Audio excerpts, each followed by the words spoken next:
Hi everyone, my name is Dr. Kinuthia. I'm a consultant obstetrician and gynecologist practicing here in Nairobi, Kenya. My practice is in Upper Hill at the Mayfair Center.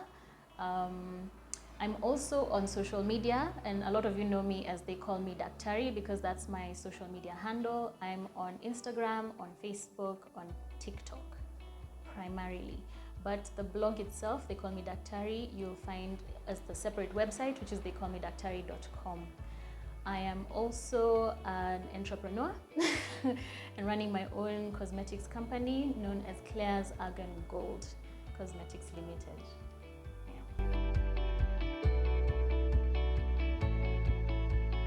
Yeah. Okay, so my childhood.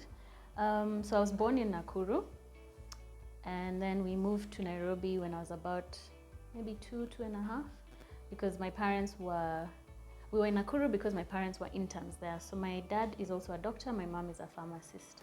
So they were stationed in Nakuru PGH, and we started off there. And by the time my next brother, Kevin, was born, we were moving back to Nairobi because dad needed to start his residency in OBGYN, just like me. Okay, so I had a very good childhood. It was very active,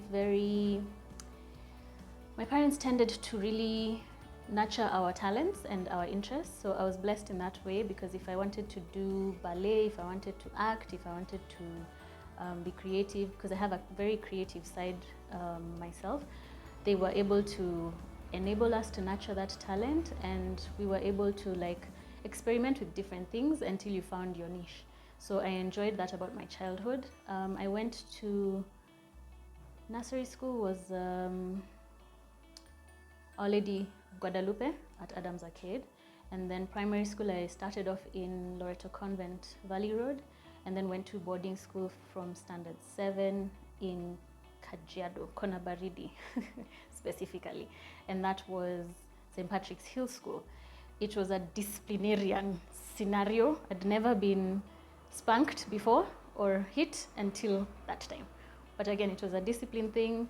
At the time, I guess it was allowed. These days, I think it's a bit different. So it was a nurturing school as well. It's where my academic streak really, truly started. It's where I got really serious about school, serious about my grades. And then afterwards, I went to St. Anne's Leoki, a high school, which is in Kiambu. Again, there it was very, as always with any Catholic school, very strict, very disciplinary type of place, but then very nurturing in terms of talents. I started to get shy. So in as much as I used to be active in my creative side, when I was younger, high school became more, reserved. So I was behind the scenes a lot. So I played with my creative side by being like the stage manager for drama club. I would do costume design and be the team doctor for sports rather than be in the sport.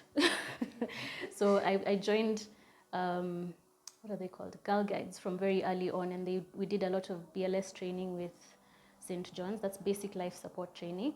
And so I was able to be the team doctor so that you can go for the funkies and the sports gigs without actually running or chasing a ball. But then athletically, I loved running, and I still do. So I was in cross country, but never proactively. It was more like I just want the exercise. And then that's also where my leadership started, because I was a prefect pretty much from the beginning of high school, which means I had a lot of enemies, but such is life. So I was a class prefect, and then I was a dining hall prefect, and then I became the school captain in Form 4. So that's pretty much an idea, because you can get an idea of the creative side was fun. I also started to see how much I enjoyed sciences, and because I come from a medical family, medicine was sort of always in the back of my mind, so really strong with sciences. I took all of them and dropped geography and history because struggle. But other than that, it's where I truly started to understand that you can be multifaceted instead of just focusing. Just exploring beyond just my creative side and learning that I enjoyed the sciences and learning how to nurture that side as well as having the opportunity to nurture my leadership side as well. So I think that's the basics about my childhood. I feel like it was a wholesome one. I really love my family. Even till today, they're my biggest supporters, my biggest critics, if I'm honest. But we keep each other going and we really push each other. So for me, family is the core of my existence. Yeah. So how I ended up in med school, or deciding that I want to pursue medicine as a career. So I think I've always known, because my earliest memory about wanting to be a doctor is from watching ER. I don't know if you guys even know that show, but ER used to be the Grey's Anatomy when I was a child. So I was watching it and thinking to myself, it's so cool to be a doctor, and I think maybe that's what I would want to do. I never, and I don't mean I mean ill to my nursing team. I never thought in the direction of nursing. I always wanted to be in charge, so to speak.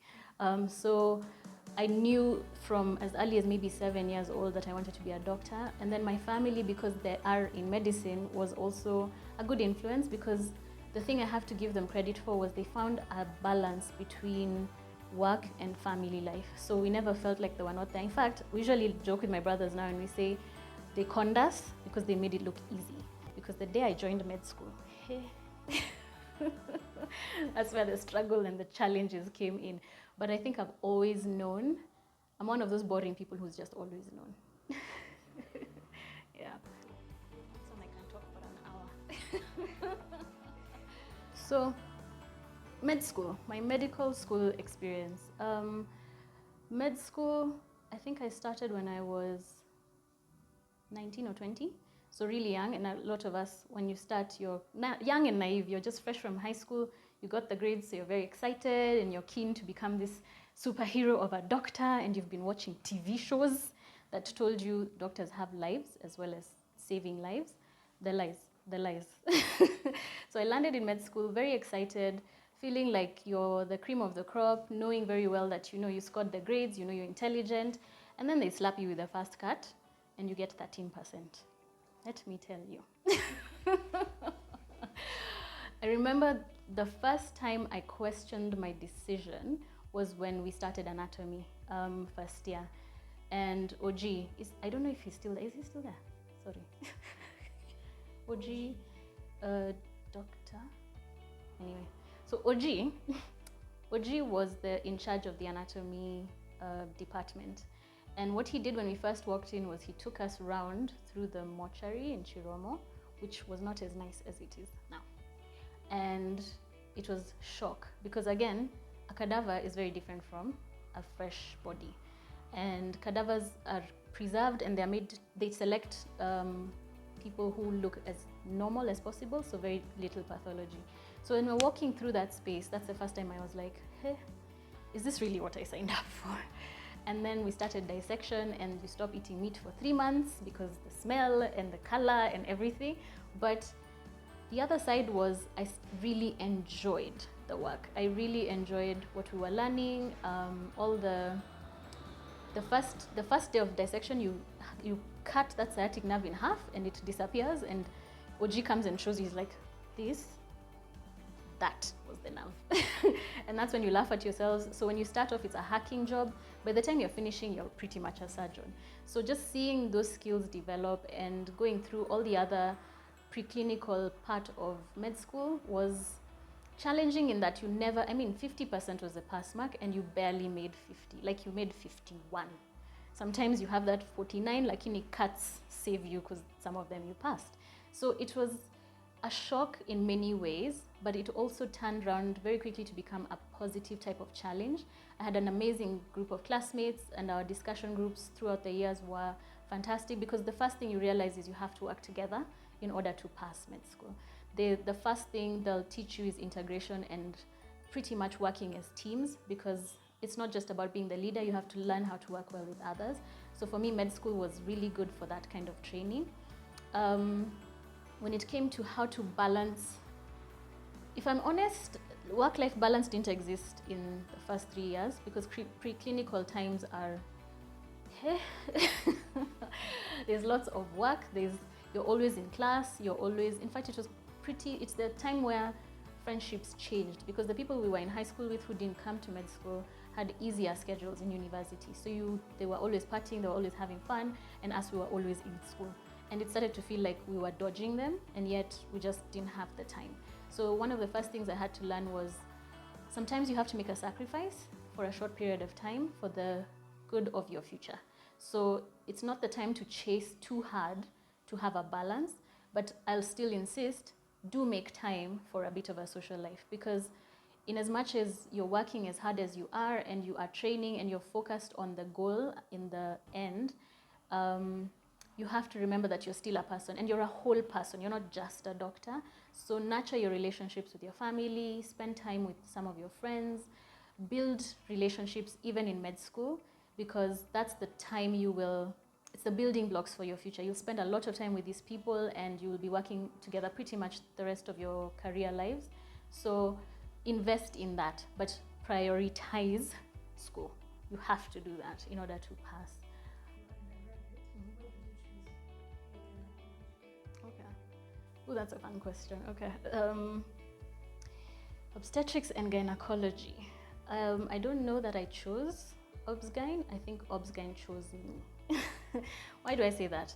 We did our obstetrics and gynae rotation in med school in 4th year. I've never been so traumatized in my entire life, because if you've been to labor ward in Kenyatta Hospital or in Pumwani, you know what I'm talking about. I was traumatized, I left shaking, and I said, listen, I can be a dermatologist, I can be an ophthalmologist, I can be in public health. I don't need to touch people. So when I was in training, it was one of those specialties that I knew I wasn't going to be interested in. I felt, it's a bit too gory.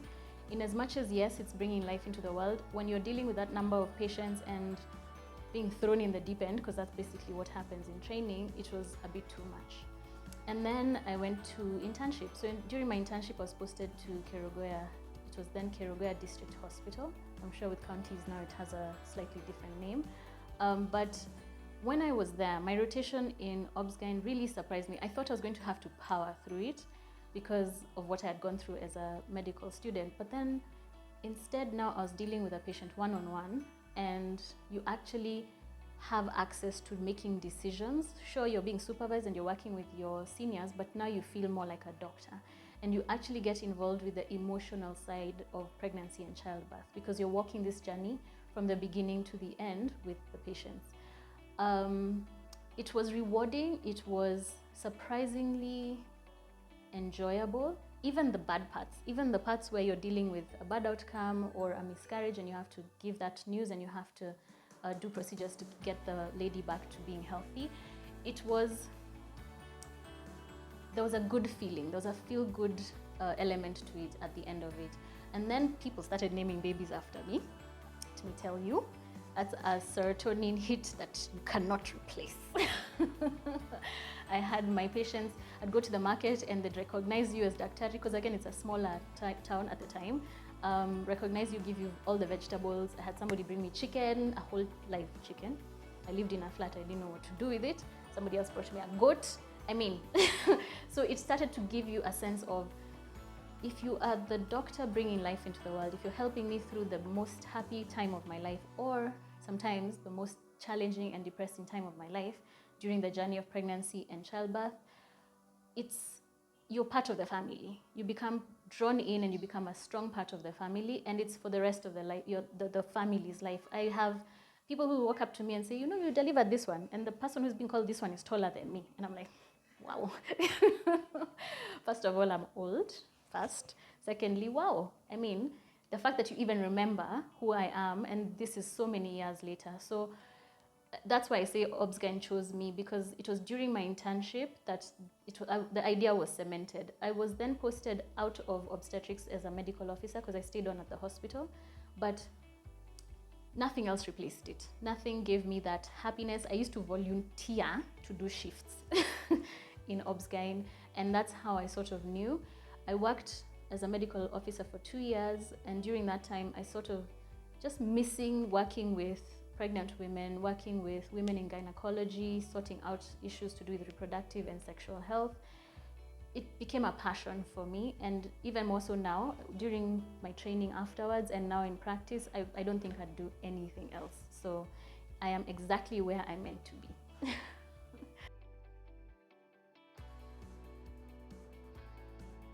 So I come from a very medical family.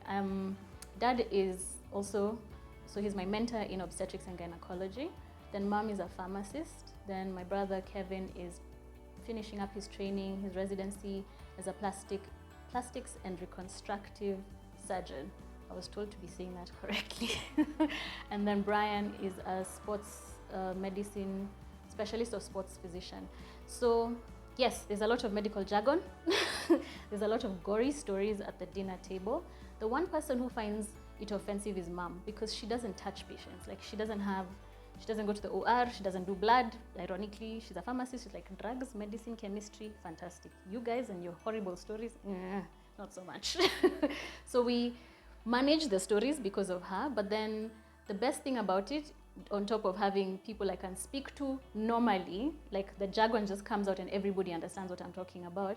The best thing about it is the support system, because I don't take it for granted that I can, if I have a bad outcome, I pick up the phone to any one of them and I have a shoulder instantly who fully understands the devastation and they're able to take me through it. And I've done it a lot of times, and even when it's not in your family, that's why I encourage those bonds with each other as you're training, as you are working in your career, because you need each other. It's different when you have people and friends and family who are not medical, because in as much as they want to help you and they're trying to understand, they don't understand.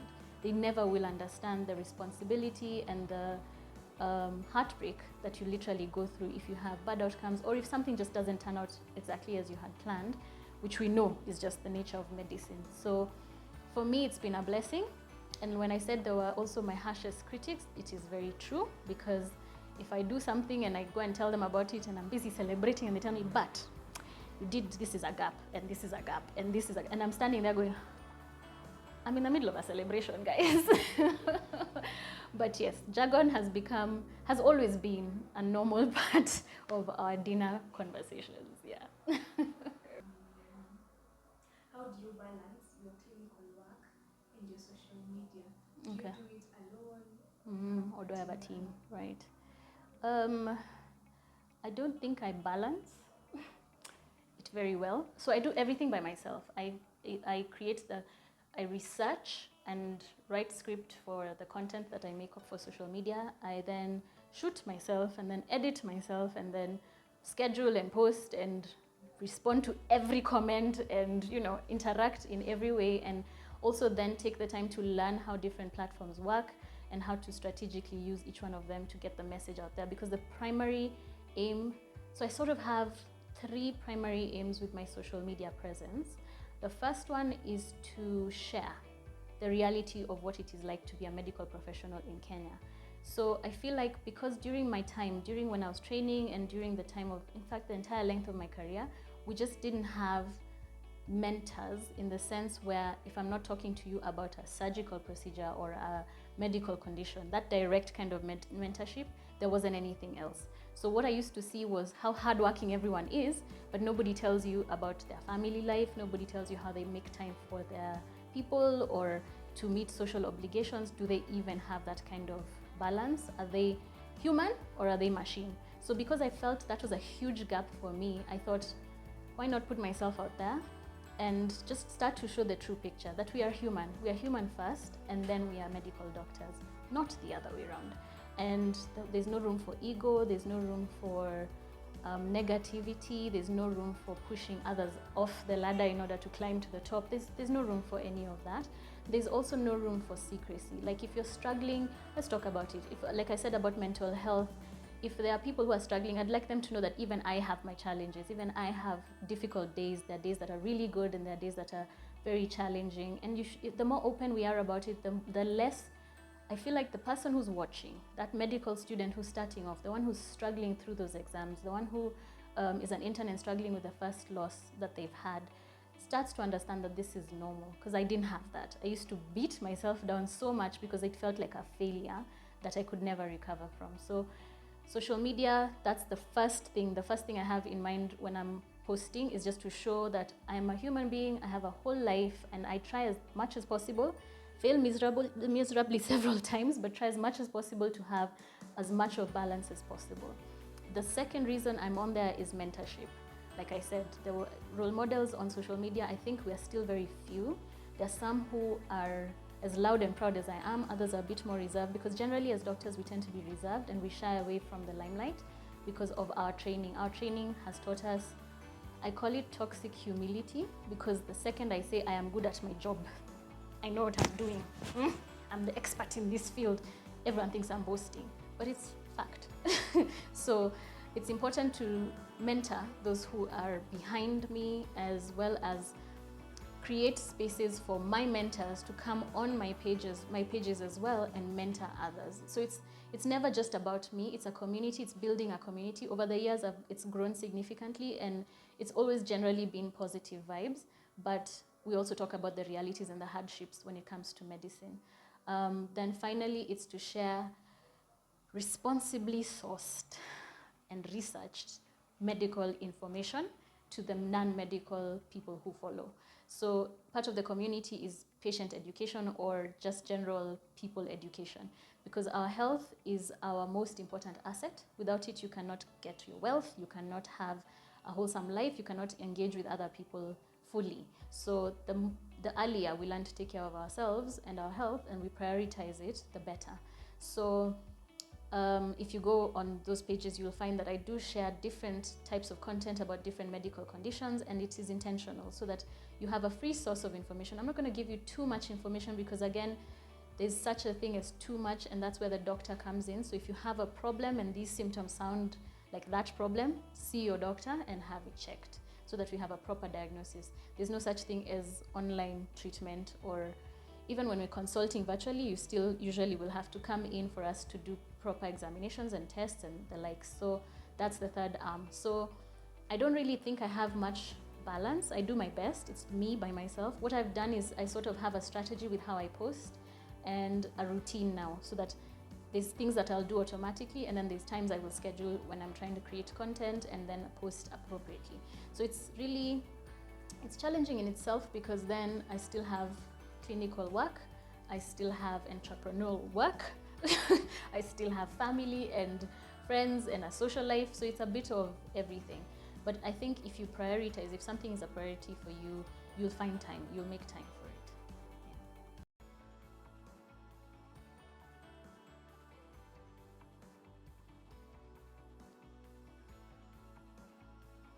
Yeah. That sounds so nice, thank you. It's true. For the future, so I have huge plans for the future. I will not divulge all of them, because then all of you will come and take them. But basically, I do less and less clinical work. So I've assigned fewer days to clinical practice and focusing a lot more on educational side of things, academic side of things, research as well, public health type work. So I'm slowly branching away from full-time clinical practice, as well as now outside of medicine, practicing outside of medicine, as in investing and finance, and trying to get financially stable for generations. You know the drill. So the primary aim, I really enjoy the management side of medicine. One of the challenges of being in private practice has been that nobody teaches us anything about how to run a practice like a business. So we are these empathetic souls who really empathize with our patients, and we will do the work and we want to do it for free. And then we can't pay the rent. It doesn't work like that. So I'm learning a lot on the managerial side. I started an MBA, but then life got in the way, so it's on pause, but we will get back to it, because I'm really interested in the business of healthcare. So that is, I think, going to take a larger side for me, but I don't think I'll ever give up clinical work. I love it too much. I love my patients. I adore time that I spend with my patients and working with them to create as healthy a space as possible in their lives. Yeah.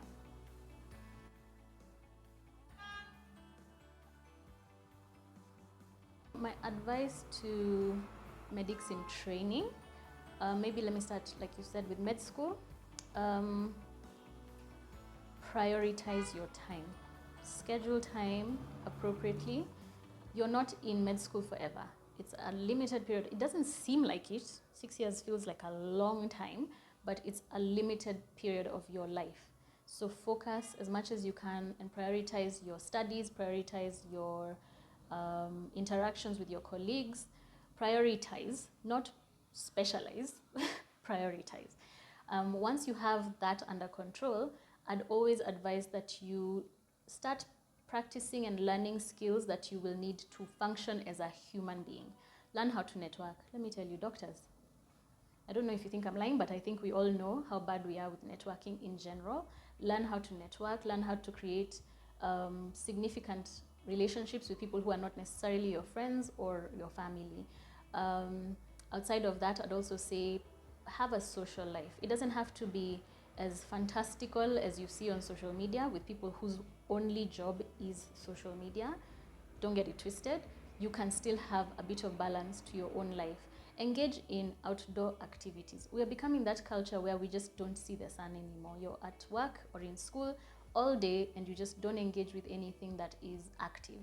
So I'd always encourage that you make time for an activity. If it's not a sport, then it's being outdoors, engaging with social events, or going, doing things like hiking or camping, and just use those to socialize as well. And that way you'll start to feel healthy because you're looking after all the different facets of your life. Then finally, and this one is never spoken about, but we all know how bad we are with this one. Nutrition. Please feed yourself. I was a med student once. Feed yourself, drink your water, because you have to look after and prioritize your own health first. So it's one of the areas that's a big gap, where we eat where we can, when we can, and whatever is available. And now with all the fast food, it's the easiest thing to do. So I would say just try and be careful. If it means meal planning and prepping at the beginning of the week and then you have enough, like, be intentional about what you're putting into your body and how much activity you're giving your body. When it comes to the next phase, which is internship, learn, please. As an intern, I promise you, you know nothing. You are trained in many things in med school, but as you do each department is when you fine-tune the theory part with the clinical part, because it's the first time you will ever interact with a patient as a doctor. So because you have supervision, you're in the safest of spaces. Learn and learn and learn. Any mistakes that you make, this is the time for you to learn from them, because once you are registered as a doctor, the responsibility falls fully on you. So you need to be careful with that. Take the time to learn, take the time to seek out mentorship, even if it's not at your institution. I know not all of us seniors are the greatest at either communication or mentoring, but you can always reach out to somebody in the field that you're in at the time and learn from them. Ask questions. And that's where the networking comes from. If you are taking the time to attend events with senior colleagues, come for CMEs when you're a student so that you meet your seniors. Make those connections, get that phone number, because if you have a general surgeon on the speed dial, even if you're in the worst of situations in the middle of nowhere, you can call and they give you advice. And we never refuse to pick up. That's just, it's how doctors are built. We don't know how not to take a phone when it's somebody who's calling in crisis. So for interns, take the time to learn. Remove ego and take the time to learn. For residents, when you've gotten to the point where now you've decided what you want to do, commit to it wholly. Learn as much as you can and then practice as well as you can. This is where you'll fine-tune the skill of talking to patients. It's one of the other gap areas we have, where we talk at patients, we dictate care, we barely look them in the eye, we barely listen to the nuances, because patient history taking, as we are taught in med school, does not account for the person. It only accounts for the disease and the disease process. So if you're taking history from your patient, take the time to listen to your patient, look at them, put your pen down, because you will remember most of the things. At this point in your training, you have stopped writing 20 full scraps, you now write half a page. So you'll have fine-tuned that as a skill.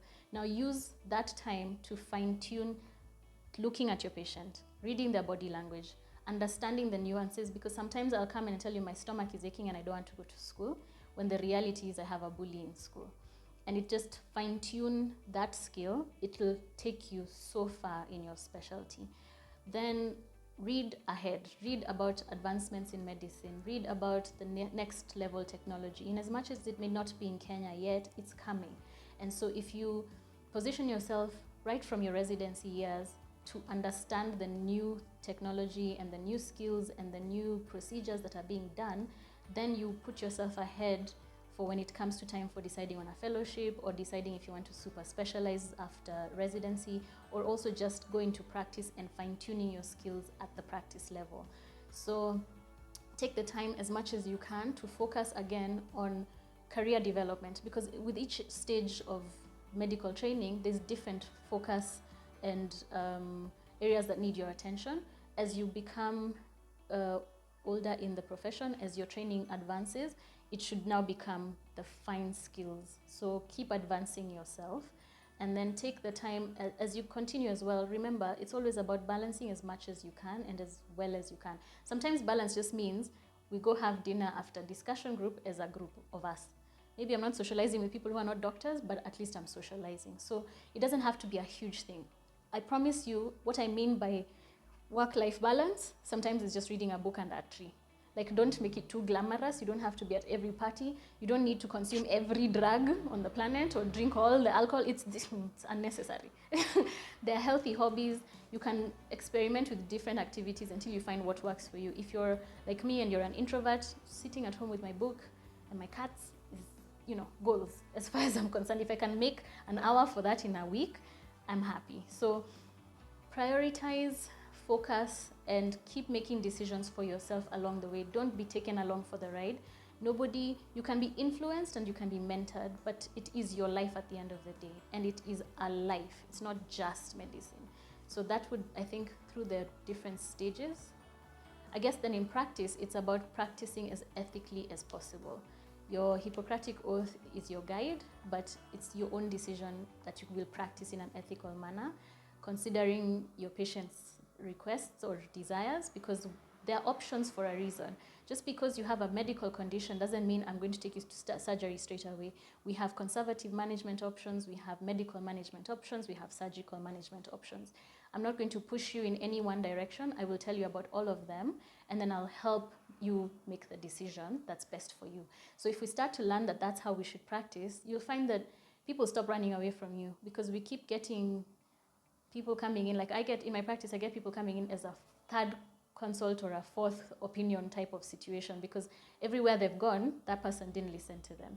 So with the younger generation especially, I'd like you to be more holistic. The way you guys are sensitive about politics, about the climate, about all those other issues. Be as passionate with your own career and the way you interact with your patients. I'll emphasize, I never call them clients, because I am not the manager or on the PR side of medicine. I'm a doctor. So don't get it twisted. You are my patient, not my client. Let me emphasize that one. So I think that's in summary what I would advise. Yeah.